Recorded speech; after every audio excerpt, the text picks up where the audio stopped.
Declaro aberta a presente sessão. Se não houver oposição, fica aprovada a ata da sessão anterior. Ficam adiados os dois primeiros da pauta, em razão da ausência justificada do desembargador Rubens de Oliveira, que funciona como primeiro membro.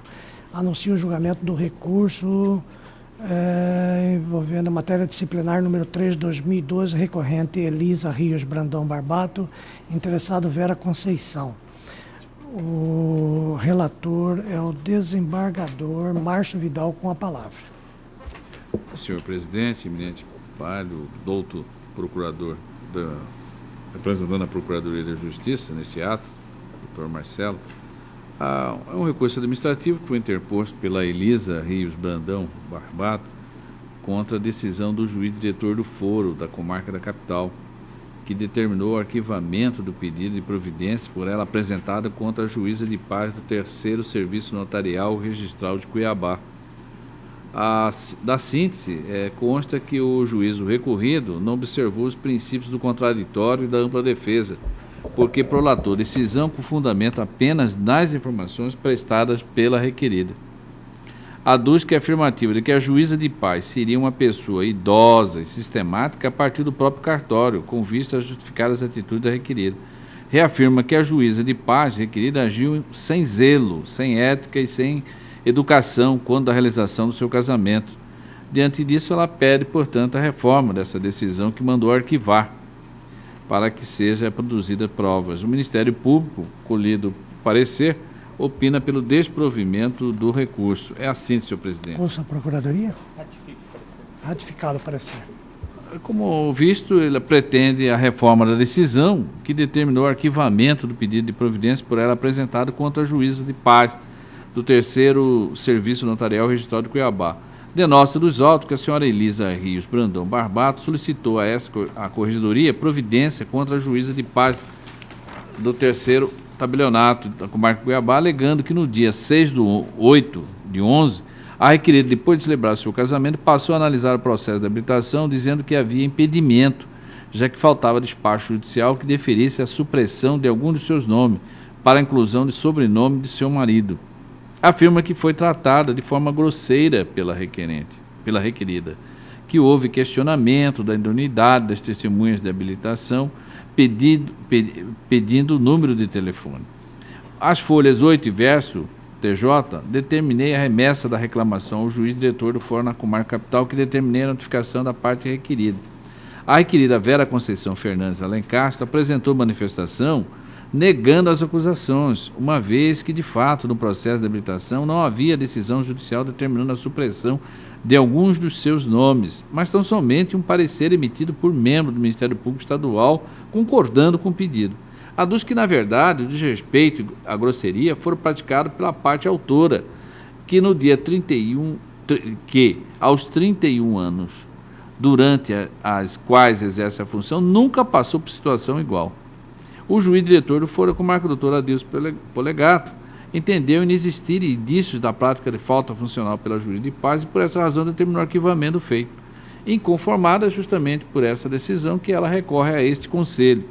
Eu digo que, inicialmente, cumpre analisar a tese de que houve violação dos princípios contraditórios da ampla defesa levantada pela recorrente. Da análise do contexto fato delinear nos autos, entendo que a decisão prolatada neste procedimento administrativo não foi ultimada com estrita observância do contraditório da ampla defesa, porque se apoiou apenas nas alegações da parte requerida, sem que fosse ouvidas as testemunhas arroladas na inicial. Ademais, é indiscutível que a verificação da ocorrência ou não dos fatos deduzidos no pedido de providência somente se revela possível com produção de prova testemunhal. Desta arte, é certo que a decisão atacada não observou os princípios referidos, o que implica na anulação do deciso recorrido, com vista a oportunizar as partes de produção da prova testemunhal.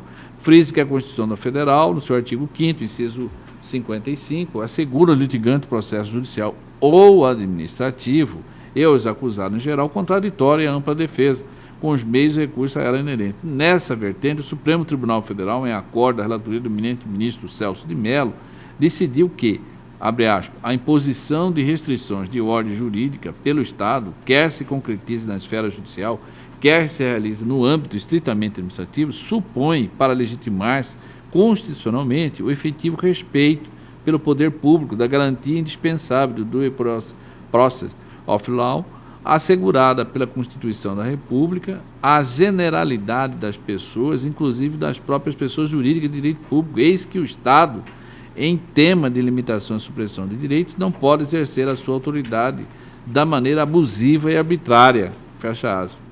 Então, senhor presidente, o encaminhamento aqui, a solução construída neste voto é no sentido de dar provimento ao recurso para que seja oportunizada as partes, usando o plural, para a inquirição, a produção de prova, notadamente aqui no caso específico, a ouvida de testemunhas, porque o que se passou, na verdade, houve uma reclamação, ela foi determinada a sua apuração, o juiz apenas ouviu a outra parte, a parte contradisse o que era afirmado na representação e simplesmente arquivou. Ele não oportunizou as partes a apresentarem as provas. É por essa razão que eu estou votando pelo provimento do recurso.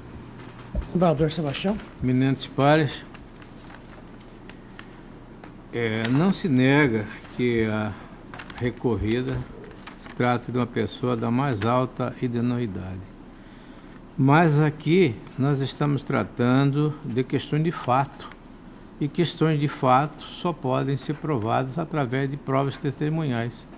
Eu tenho voto escrito, mas é na mesma linha do voto do menino desembargador Márcio Vidal, motivo pelo qual eu acompanho na íntegra, senhor presidente. Eu também tive vista dos autos e cheguei à mesma conclusão de Vossas Excelências.